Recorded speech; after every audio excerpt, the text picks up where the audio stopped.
Student, welcome back to our channel study aisle. तो आज हम लोग चैप्टर 13 कोऑर्डिनेटर्स करने वाले हैं। ठीक है, आर डी शर्मा से। तो आर डी शर्मा के बुक के लास्ट में जो भी ऑब्जेक्टिव टाइप क्वेश्चन गिवन है, ठीक है, उस क्वेश्चन को करने वाले हैं। चैप्टर कौन सा है? कोऑर्डिनेटर्स, चैप्टर नंबर 13 है। तो जितने भी नए लोग हो जो पहली बार चैनल पे आए हो, जो पहली बार वीडियोस देख रहे हो, वो चैनल को सब्सक्राइब कर देना और बेल आइकन दबा देना, ताकि कोई भी वीडियो जब भी अपडेट हो क्लास 6 के से रिलेटेड तो आप तक नोटिफिकेशन पहुंच जाए और वीडियो मिस ना हो आपके लिए। ठीक है, जो लोग पहले से देख रहे हो उनको थैंक्स, चैनल पे बार बार विजिट करने के लिए, हमारा वीडियो लाइक करने के लिए, पसंद करने के लिए। चलो, तो आज हम लोग स्टार्ट करने वाले हैं चैप्टर नंबर 13 कोऑर्डिनेटर्स। तो ये सब अभी जो हम क्लास 6 में पढ़ने से बिल्कुल बेसिक है।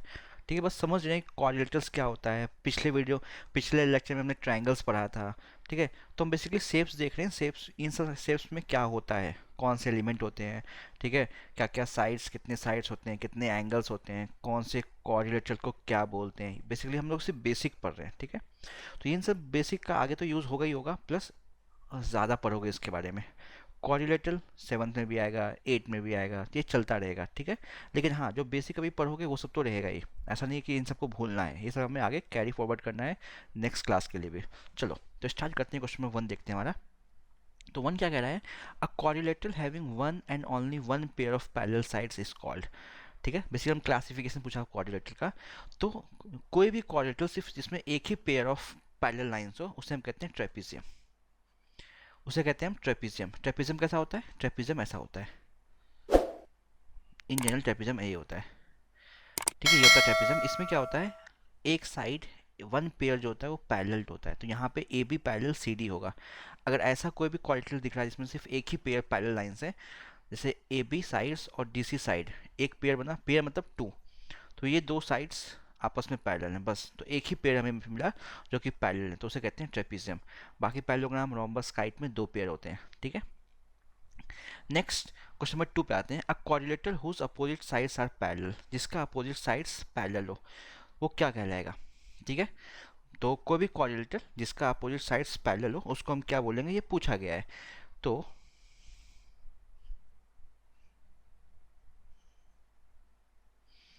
A B C D.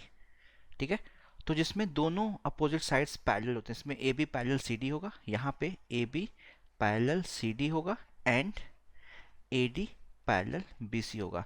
तो इसको हम बोलते हैं पैरेललोग्राम। ठीक है, इसको बोलते हैं पैरेललोग्राम। रोम्बस हो भी सकता है, नहीं हो सकता, स्पेसिफिक नहीं है कुछ। ठीक है, रोम्बस में चारों साइड्स इक्वल बनाना पड़ेगा, तो साइड्स के बारे में कुछ नहीं बोला गया। तो अब लोगों को लगता है कि रोम्बस टिक मार देंगे, रोम्बस भी काइंड ऑफ पैरेललोग्राम है। ठीक है, रोम्बस भी काइंड ऑफ पैरेललोग्राम है, लेकिन रोम्बस के लिए एक्स्ट्रा इन्फॉर्मेशन भी चाहिए कि all four sides are equal. ठीक है, तो वो रोम्बस होगा। ठीक है, ऐसे ही काइट के लिए भी एक्स्ट्रा इन्फॉर्मेशन चाहिए, वो यहाँ पे गिवन नहीं है। तो अगर अपोजिट साइड्स आर इक्वल तो उसे हम कहते हैं, sorry, opposite sides are parallel, अगर पैरेलल उसे हम पैरेललोग्राम कहते हैं। ठीक है, तो बस यहाँ पे सिर्फ अपोजिट साइड्स के बारे में बोला गया है, बाकी कुछ नहीं। तो यहाँ पे पैरेललोग्राम होगा, और पैरेललोग्राम हमारा ऑप्शन में नहीं है, तो ऑप्शन डी हो जाएगा, नन ऑफ दिस। ठीक है, ध्यान रखना इस बात को। क्वेश्चन नंबर 3 पे आते हैं। A coordinator having all sides equal, कोई भी कोऑर्डिनेटर जिसके चारों साइड्स इक्वल होते हैं उसे हम बोलते हैं, मान लो ए बी सी डी चारों साइड्स इक्वल हैं, कोई भी कोऑर्डिनेटर जिनके चारों साइड्स इक्वल हैं उसे हम क्या बोलेंगे, बताओ? अब लोगों को लगेगा उसे स्क्वायर बोलेंगे, नहीं, स्क्वायर नहीं बोलेंगे। ठीक है, उसे हम बोलेंगे रोम्बस। तो किसी भी कोऑर्डिनेटर में अगर चारों साइड्स इक्वल हैं तो रोम्बस बोलेंगे।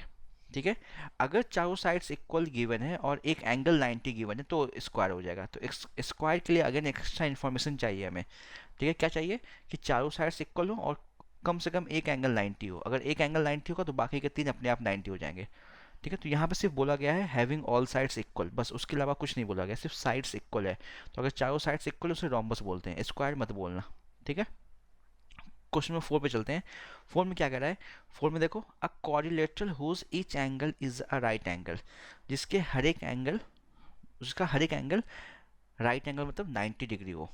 ठीक है, तो अगेन यहाँ पे जो भी कन्फ्यूजन टाइप क्वेश्चन वो गिवन है। अगर कोई भी क्वाड्रिलेटरल ले लो, ठीक है, अगर मैंने उसका हर एक एंगल को 90 बना दिया तो लोगों को लगता है वो स्क्वायर हो सकता है, क्योंकि स्क्वायर में भी हर एक एंगल 90 होता है, ठीक है, लेकिन ज़रूरी नहीं है वो, उसे हम बोलेंगे रेक्टेंगल। तो रेक्टेंगल की कंडीशन क्या है कि एंगल 90 होना चाहिए। स्क्वायर के लिए एंगल 90 के साथ साथ चारों साइड्स इक्वल भी होना पड़ेगा, ठीक है, ये नेसेसरी कंडीशन है स्क्वायर के लिए। लेकिन रेक्टेंगल के लिए ऐसा कुछ नहीं है, रेक्टेंगल के लिए सिर्फ चारों एंगल इक्वल गिवन है जो कि 90 डिग्री के इक्वल है, तो उसे हम बोलेंगे रेक्टेंगल, ना कि स्क्वायर, ठीक है।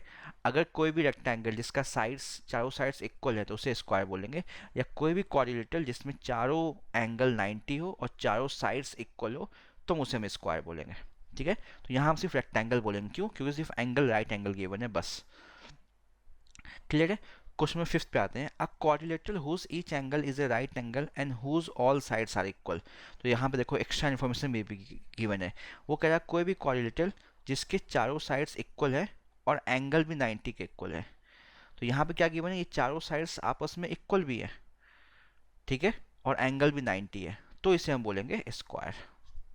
याद रखना, रोम्बस रेक्टेंगल स्क्वायर में थोड़ा थोड़ा डिफरेंस होता है, ठीक है, तो इस डिफरेंस को याद रखना, ठीक है, क्वेश्चन आता है इस पे, ठीक है। हम कंफ्यूज करते हैं, वो रेक्टेंगल भी हो सकता है, स्क्वायर भी हो सकता है, नहीं, कोई एक चीज़ होगा, उसे ध्यान से पढ़ना, ठीक है।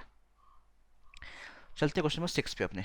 तो क्वेश्चन नंबर 6 में क्या कह रहा है, अ क्वाड्रिलेटरल, ठीक है, अ quadrilateral having two pairs of equal adjacent sides but unequal opposite sides is called, ठीक है।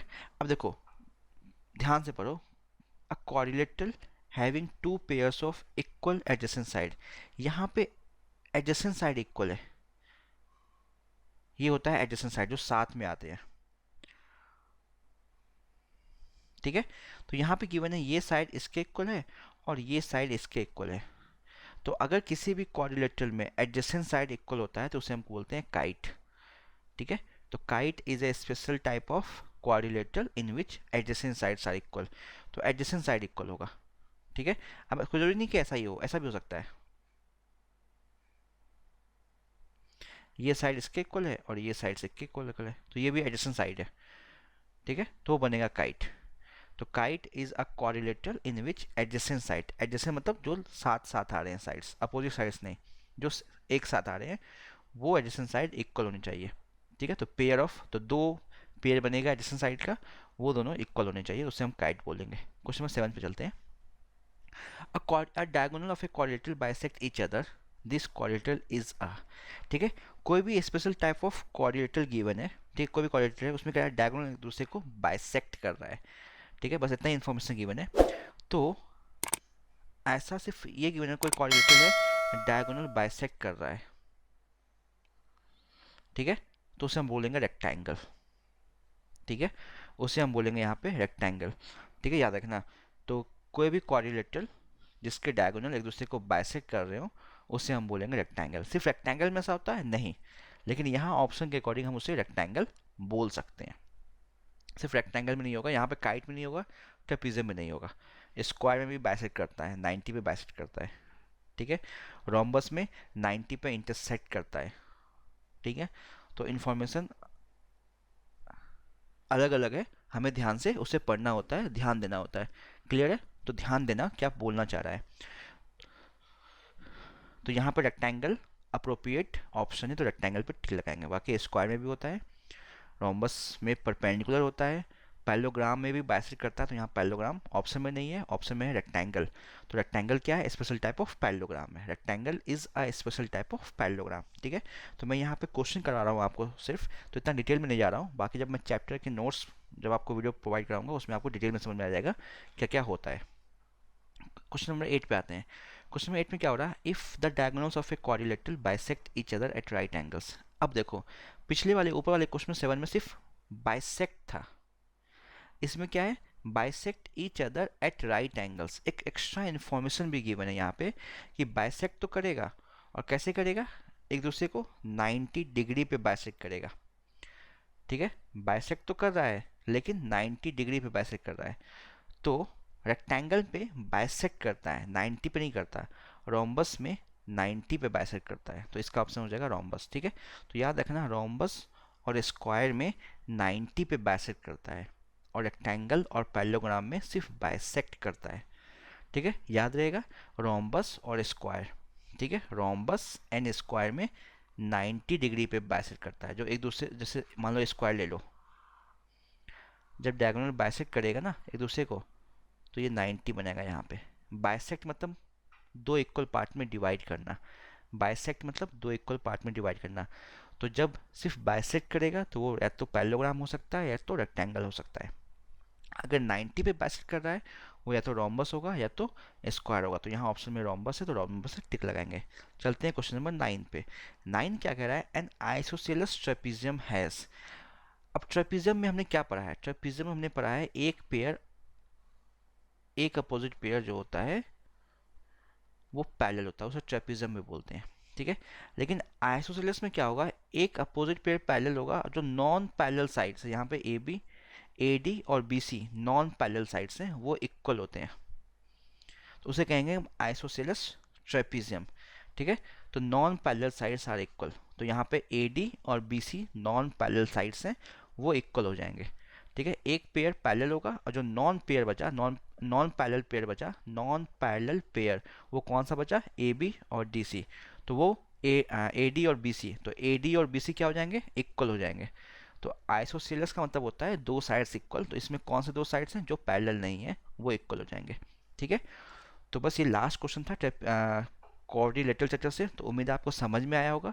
अगर समझ में आ रहा है, वीडियो पसंद आया तो वीडियो को लाइक करो, शेयर करो अपने दोस्तों के साथ, ठीक है। कोई भी कन्फ्यूज़न, कोई भी डाउट हो, अभी भी कुछ डाउट रह गया हो तो कमेंट सेक्शन में डालो, मैं नेक्स्ट वीडियो में आपके उस डाउट को क्लियर करने की कोशिश करूँगा, ठीक है।